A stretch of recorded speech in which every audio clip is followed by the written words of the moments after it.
that I bow to the will of Allah.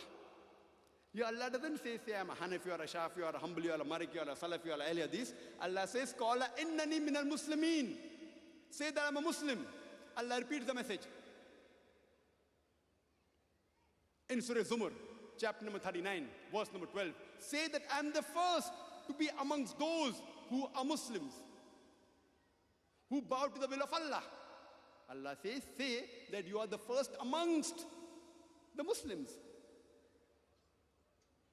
And I started my talk with the master key of Dawah. Not started in between my talk, I said. The master key of Dawah is Surah Al-Imran, chapter number 3, verse number 64, which says, Kul, ya ahlal kitab, say, O people of the book, ta'alaw ila kalmatin sawa'im bainana bainakum. Come to common terms as between us and you. Which is the first term? Allah na'budu illallah. That we worship none but Allah. Wala nushrika bihi shay'an. That we associate no partners with Him. Wala yattakhiza ba'duna ba'dan arbaban min dunillah. That we erect not among ourselves lords and patrons other than Allah. Fa in tawallaw. If then they turn back. Faqulu shahadu. Say ye bear witness. Bianna muslimun. That we are Muslims bowing our will to Allah. Even when we speak to the non-Muslims, when there's a problem, faqulu shahadu. Ye bear witness that we are Muslims bowing our will to Allah subhanahu wa ta'ala. Allah clearly mentioned in Surah Hajj, chapter number 22, verse number 78, that He gave us the label of Muslim. And in no less than 7 verses of the Quran, He says, call yourself Muslim, kul, say you're Muslim, say you're Muslim. Allah says in Surah Fusilat, chapter 41, verse number 33, in Surah Az-Zumur, chapter 39, verse number 12. In Surah Al-Imran, chapter number 3, verse number 64. In Surah Baqarah, chapter number 2, verse number 136. In Surah Al-Anbiya, chapter number 21, verse number 108. In Surah Qasas, chapter number 28, verse number 53. In Surah Ankabut, chapter number 29, verse number 46. In no less than 7 places, Allah says, Kul, say that you are Muslim. Say that you are a Muslim. So where is the difference of opinion? See, all these 4 great Aimmas, Imam Abu Hanifa, Imam Malik, Imam Shafi, Imam Ahmad ibn Hanbal, we love them all. I respect them all. I revere them all. They were great scholars. But if we read the history of these great Aimmas, then we will really be understanding what they said. When we read the history of Imam Shafi, when we read the history of Imam Abu Hanifa, he came earlier. He was born on 701 CE, the Christian era, and died on 767 CE. In the Hijri, 150 Hijri died. He told, according to Abu Yusuf, who was one of his students, Imam Abu Hanifa said, Ya Yaqub, O Yaqub, woe to those who write down my opinions, because I may say something today, but leave it tomorrow. I may have an opinion tomorrow, I may leave it the day after. Imam Abu Hanifa said, Oh Yaqub, woe to those who write my opinions. For today I may have an opinion and I may leave it tomorrow. Tomorrow I may have an opinion and I may leave it the day after. So Abu Hanifa, may Allah's mercy be on him, rahimahullah, he discouraged people writing his opinion. Unless it was a unanimous ijma amongst all the scholars, amongst all the students, then he gave permission. Otherwise, he did not like people writing his opinions. And according to one of his students, Zufar, he says that Imam Shafi, he said that we should be careful. The opinion, we are human beings, we make mistakes. What opinion I have, he said, according to the student Zufar of Imam Abu Hanifa, that I forbid people to pass opinions without proof based on my opinion. Abu Hanifa said that I forbid people to pass opinions, to make judgments without analyzing my proof. I forbid those people without analyzing my proof to pass the opinion on my statements. That means unless you don't know the proofs, you do not give opinion on my statement. He forbade those people to make, without analyzing his proofs, to give their opinion on the statements of Abu Hanifa, according to his student Zufar. Further we read that Imam Ibn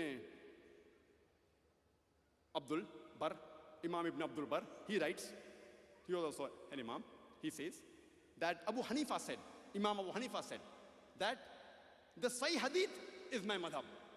If you find a Sahih Hadith, that is my madhab. If you find any Sahih Hadith, that is my way of life. That is my madhab.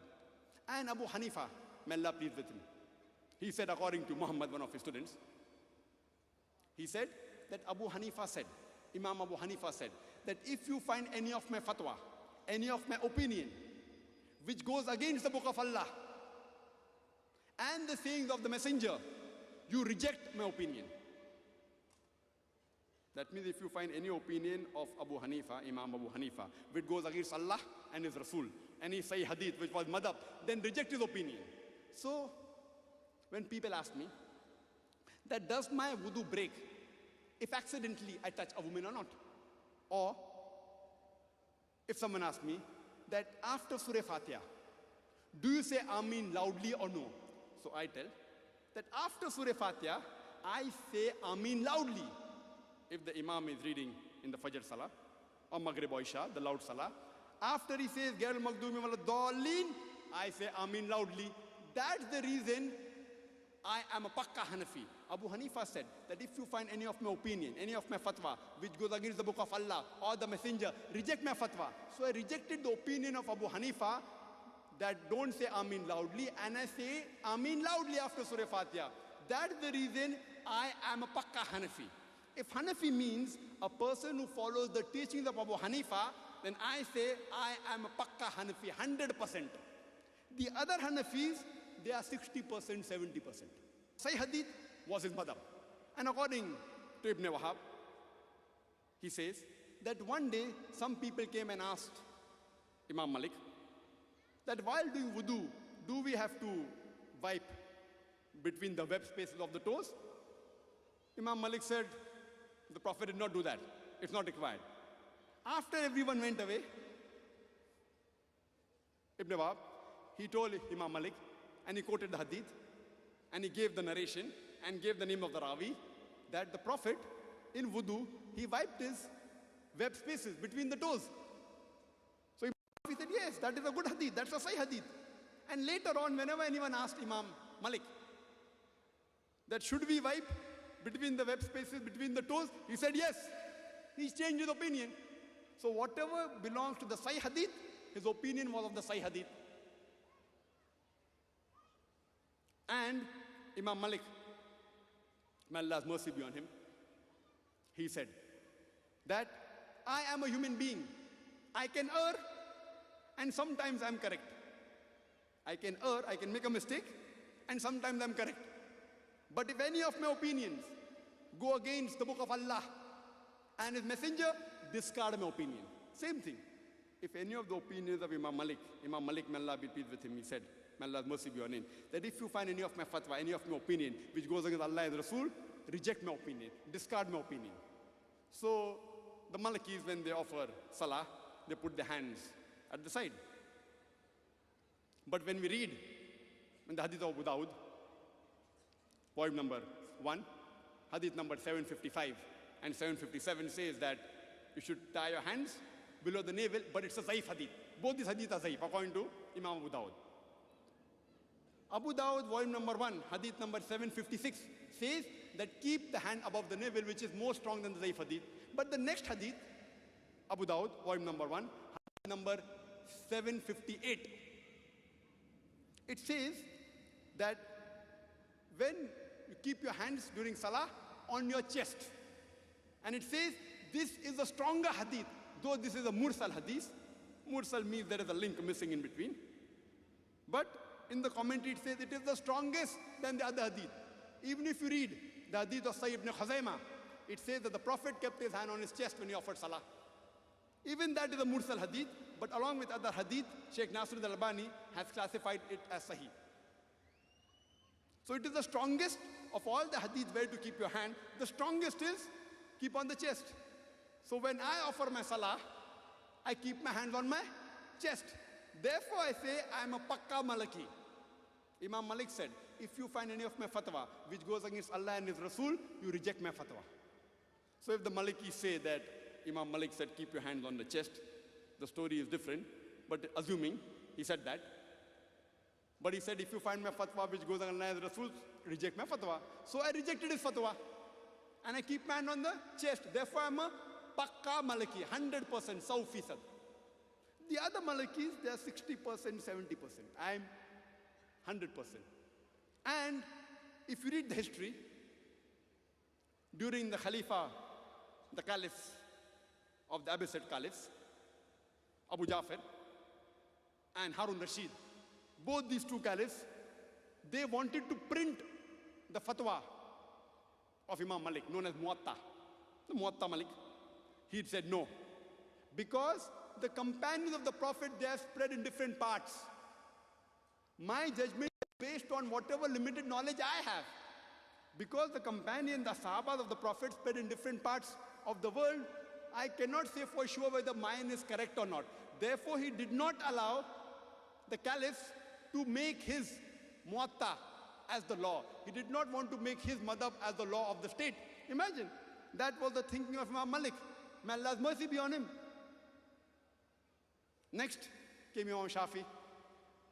Imam Shafi, he was a student of Imam Malik. He was also a student of the student of Abu Hanifa. And Imam Shafi said, it is not possible for any human being not to know a single hadith of the Prophet. So if you don't know some hadiths, your fatwa can be wrong. So that's the reason.